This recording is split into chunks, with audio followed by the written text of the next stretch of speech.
Why digging out is worth it. Being deep in debt can be stressful to your health.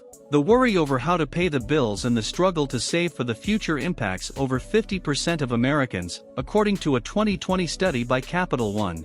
And stress over finances can make it more difficult to save, budget, or even write a shopping list to help keep you on track at the store. Digging yourself out of debt can boost your mental and physical health. Having more income freed up from debt may mean greater financial confidence, morale, and better opportunities to save for the future. Financial experts often recommend two ways to tackle debt: the Avalanche method and the Snowball method. Both plans may help you focus your approach to paying down debt. An Avalanche approach means you pay off your loans or credit cards with the highest interest rates first. You throw as much money as you can at them, and pay only the minimum on all your other loans. The Snowball approach has you tackle the lowest amount of debt first, pay it off, and then tackle the next loan. Step 1. Face the music. If you've been trying to make bills vanish by throwing them away unopened, the first step is to own up to your mistakes. Clear off your kitchen table and get out all your loan statements, bills, and budget, basically everything you can think of that relates to your finances. Start adding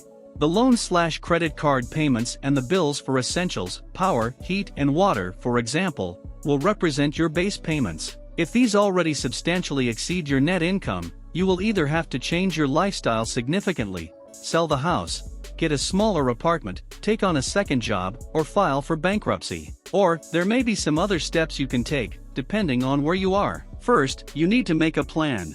Step 2. The pilgrimage of repayment. Not all debts are created equal. In making your plan, you'll need to establish a hierarchy among your debts and make a plan of attack. Experts say to target the high-interest debt first, non-deductible, low-interest debt next, and tax-deductible debt last. Speaking of high-interest debt, it's time to stop using it. Keep a single credit card for emergencies and quit carrying the rest entirely. Ideally, you should try to save up an emergency fund and lock all your cards away. It is time for a cash-only diet to help you to stick to your repayment plan.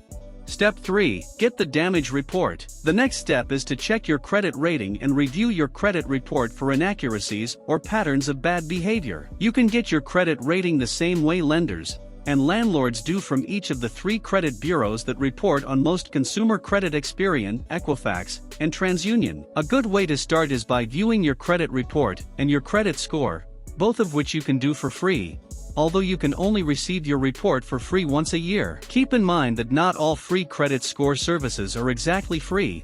Some may insist that you sign on for a credit monitoring service that comes with a monthly charge if you fail to cancel it. Once you have the report, check if it's accurate and identify the accounts dragging your rating down. It only takes 1 or 2 late payments to move a consumer loan from a green rating to a red. If you have late payments on all of your credit accounts, you may find yourself in the high-risk category, despite diligently paying the loans down, although not on time. It sounds picky, but banks can afford to be uptight because they have a huge pool of people seeking loans.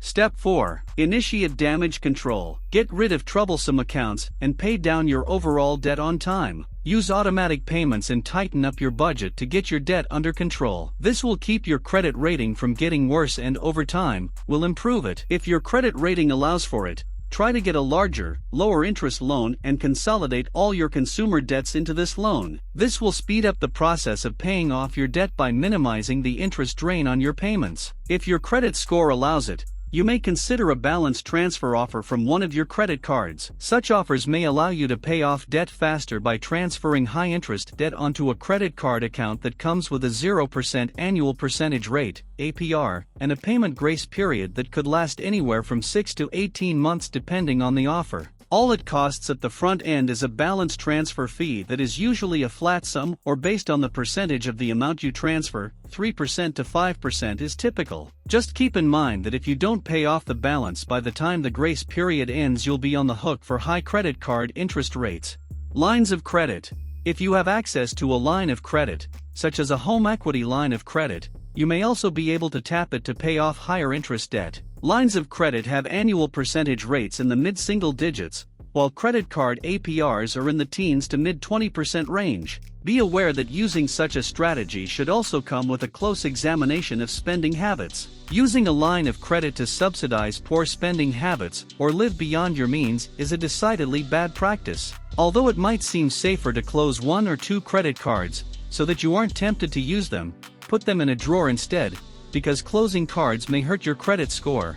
Step 5. Use 2 shovels. Whenever possible, double up on payments on your highest interest debt. Although it's not quite as efficient as consolidating, doubling up on payments can speed up the payback period. Once you've eliminated the highest interest debt, double up payments on the next highest debt. This strategy is called a debt avalanche. You'll be consistently increasing the overall rate at which your debt diminishes and getting closer to the magic number the bank is looking for before granting a consolidation loan. Once you get a consolidation loan, doubling payments will make it vanish that much faster. Step 6. It's my debt, I'll do it. Getting out of debt usually means making some painful decisions. If you're simply too far behind, it might be time for some drastic measures. The softest cuts come in the form of substitution 1 ply for 2, a walk in the park for a gym membership, a staycation over a vacation. Harder cuts come in the form of selling whichever non-essential items you can live without. Any money raised from selling non-essential stuff should go toward a lump sum payment against your highest interest loan. Step 7. Many hands make light work. One wise step in the process of getting out of debt is to meet with a credit counselor, though this option is much more helpful if you do it before you're desperate. A credit counselor will provide many helpful tips and make sure that you're on the right track with your repayment plans. They may also provide support when you meet with your creditors, adding some professional weight to any negotiating you want to do. That said, be wary of credit specialists who charge high fees while churning through an equally large volume of clients. Step 8. Renegotiate the terms. Now it is time to meet with your creditors. Do your homework before you go and make sure you have all your documents in order. If you're working with a credit counselor, plan out your approach in advance. Visit the lending institutions with which you have outstanding debts. If you owe more than one bank, start with the bank with which you have the best history. Set a meeting time and bring your damage report, your new cash-based budget, and a humble smile. Explain the steps you've already taken to avoid defaulting on your debts, and ask to renegotiate the debt you have at that institution. Now that you've abandoned your loose credit ways and can prove it, banks will be more likely to cut you some slack. You can also seek professional help in this step by using a debt relief or settlement company.